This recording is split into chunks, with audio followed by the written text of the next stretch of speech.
Hi everyone, welcome back to my channel. আজ আমি তোমাদের সাথে শেয়ার করব বাটা মাছের ঝাল। এই রেসিপি তৈরি করার জন্য প্রথমে আমি এখানে নিয়েছি বাটা মাছ। মাছগুলো আমি ভালো করে ধুয়ে নিয়েছি। তারপর আমি এর মধ্যে লবণ ও হলুদ মাখিয়ে নেব।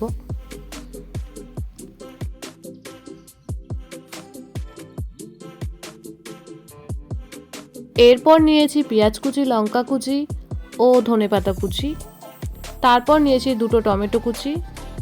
এরপর নিয়েছি আদা বাটা, রসুন বাটা ও জিরে বাটা। এরপর একটি কড়াই দিয়ে দেবো আমি পরিমাণ মতো সরষের তেল। তারপর তেলটা গরম হয়ে আসলে এর মধ্যে আমি দিয়ে দেবো মাছগুলো।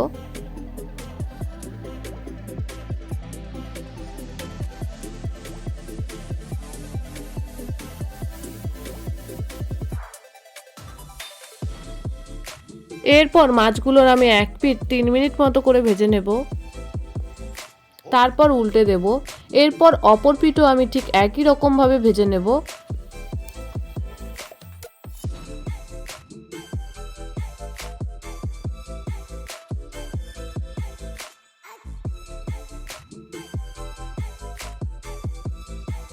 এখানে মাছগুলো আমার পুরোপুরি ভাজা হয়ে গেছে। তারপর আমি একটি প্লেটে তুলে নিয়েছি। এরপর আমি বাকি মাছগুলো ঠিক একই রকমভাবে ভেজে নেব।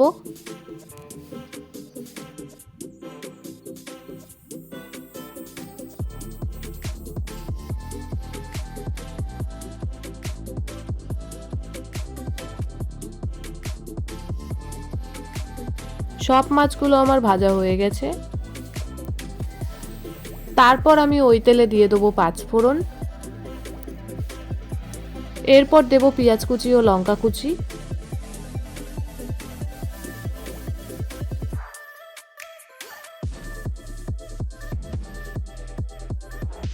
পেঁয়াজ ও লঙ্কা ভাজাগুলো একটু লাল লাল হয়ে আসলে তারপর আমি এর মধ্যে দিয়ে দেবো মশলাগুলো।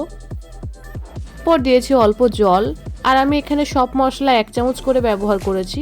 তারপর সব কিছু একবার বেশ ভালো করে মিক্স করে নিলাম। এরপর দিয়েছি আমি এখানে 1.5 চামচ লবণ, 1 চামচ হলুদ গুঁড়ো। তারপর আবারও সব কিছু মিক্স করে নিলাম। এরপর আমি এর মধ্যে দেব টমেটো কুচি। মশলাটা যাতে পুড়ে না যায় তার জন্য অল্প পরিমাণ জলও দিয়েছি এর মধ্যে। এরপর দিয়েছি লঙ্কার গুঁড়ো। এখানে আমি 1 চামচ লঙ্কার গুঁড়ো ব্যবহার করেছি। তারপর সব কিছু আবারও একবার বেশ ভালো করে মিক্স করে নিলাম। এরপর আমি কিছুক্ষণ বেশ ভালো করে কষিয়ে নেব। মশলাটা থেকে তেল ছেড়ে দিয়েছে যেহেতু, তাই এর মধ্যে আমি দিয়ে দেবো পরিমাণ মতো জল।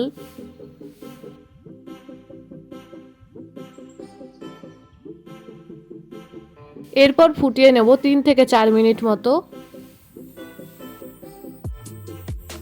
এরপর এর মধ্যে দিয়েছি ভেজে রাখা মাছগুলো, দিয়ে সবশেষে একবার সবকিছু বেশ ভালো করে মিক্স করে নেব।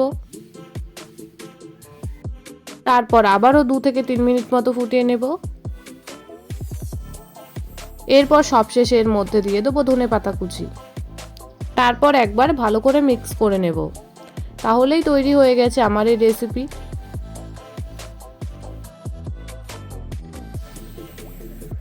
আমাদের যদি আমার এই ভিডিও ভালো লাগে তবে লাইক, কমেন্ট, শেয়ার, সাবস্ক্রাইব করবেন আর অবশ্যই বাড়িতে একবার ট্রাই করে দেখবেন।